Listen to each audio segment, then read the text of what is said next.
I'm Professor Dag, and please enjoy these 31 tales from the creep. Chapter 5. The Market. I woke up in a stupor to the alarm sounding off that it was 7 a.m.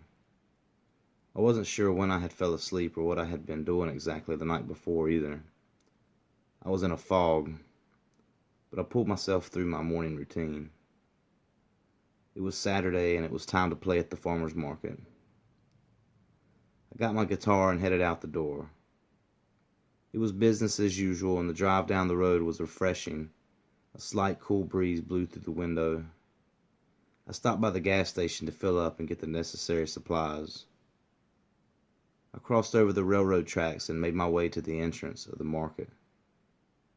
Got all my stuff out and headed inside to set up. All of a sudden I got this weird deja vu feeling, and I looked around slowly. I got a little dizzy and sat down in my chair. Someone came up and asked if I was okay. I told him, yeah, I think I might have just stayed up a little too late last night.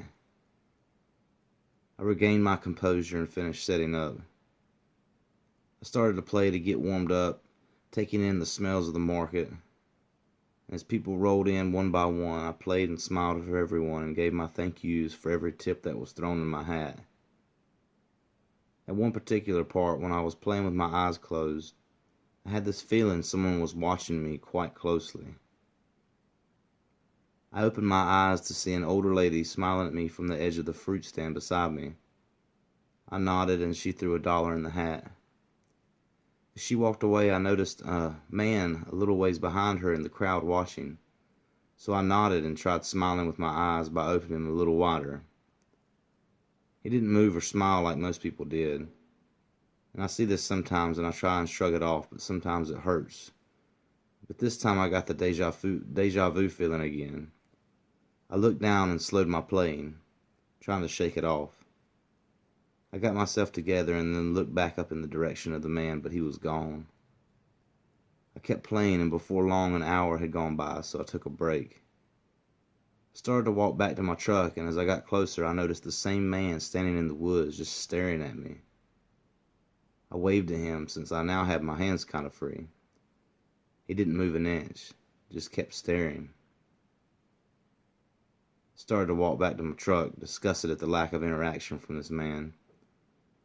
Then I looked back and tried to wave again, because I was determined to make some kind of impact. All he did was stare. So I went onto my truck and started to sit down when I noticed a folded piece of paper where it shouldn't have been.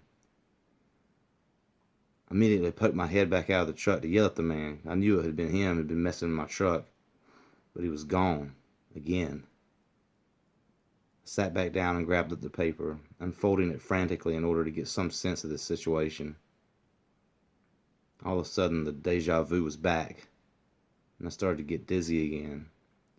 Then the words became blurry.